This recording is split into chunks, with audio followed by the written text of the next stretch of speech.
Hey there guys, in this video we're going to be going back to the final Mage boss of Dark Visions 29, and we're going to be doing two different clears. We're going to be doing a budget run and then a crystal run.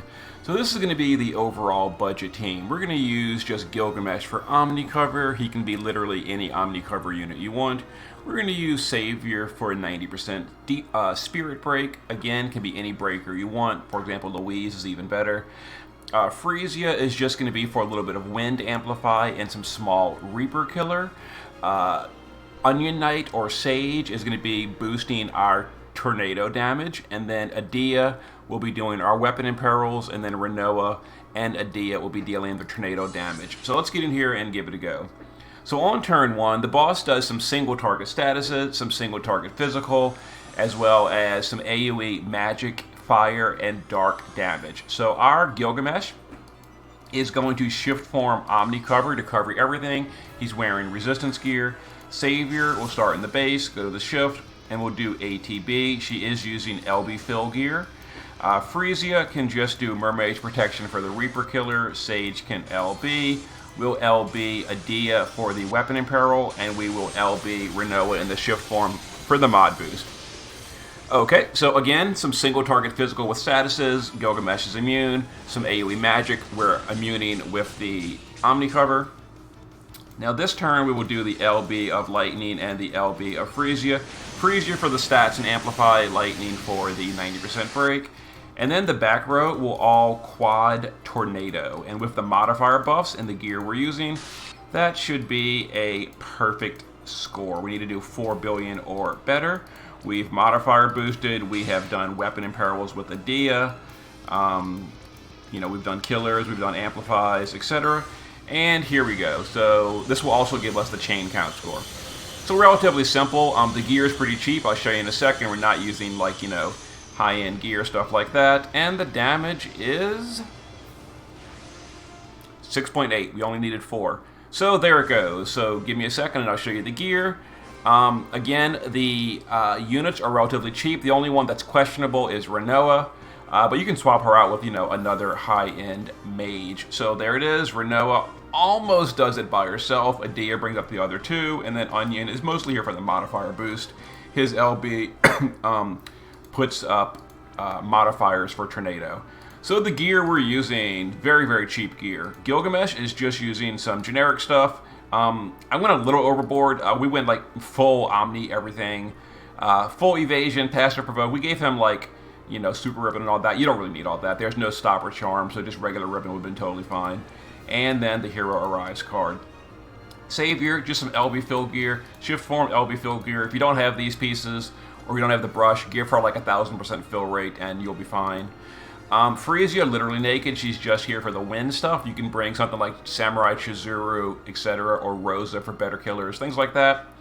Onion Knight in the shift form is, damage versus Reapers. He gears for that very easily. And again, this is very, very cheap gear. You'll notice this is all low-end gear. We're not using Clash gear. We're not using Neovision's STMRs. We're using very, very cheap stuff. So this is all either free event gear or 5-star gear. Indestructible Light is an STMR from a Neovision's, but Savior was given free 3 different times. So everyone should have multiple of those. And there was a card from the shop. Adia, free unit, again, gear, 5-star stuff. We are using the Dark Visions rod. You don't have to use that. You can definitely use any rod you want. We overkilled by a lot. There it is, and there's her setup. Again, a card from the token shop. Renoa, her own card. Again, very, very cheap gear. All 5-star stuff. We're not using Neovision's gear. Very, very cheap stuff. And there was the perfect score. Now we're going to do a Crystals team.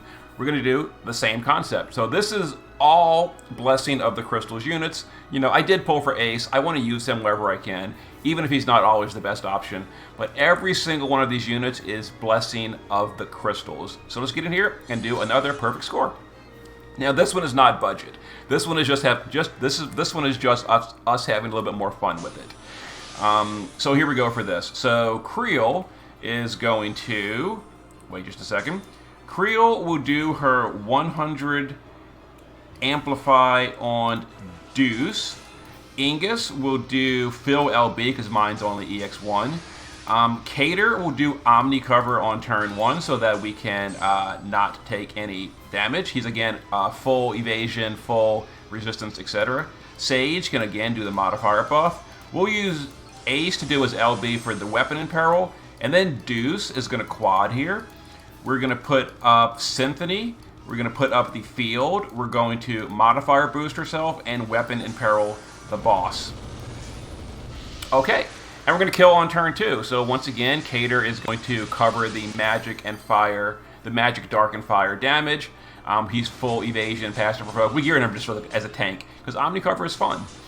Okay, Ingus will now do his LB. It's going to be our 89 break, our big in peril, and a field in peril. We're going to do the LB of Creel for bigger stats. Then we're going to quad Aroga this time. So Aroga on these two. Ace will also Aroga. Quad Aroga. We will quad Aroga with Sage, so quad Aroga. And Cater with Irene's Ring will also assist chain, quadding Aroga from an Esper. He's on Tetrasylphide. And we chain it up. So in this one, amusingly enough, Deuce is going to be the damage carry here.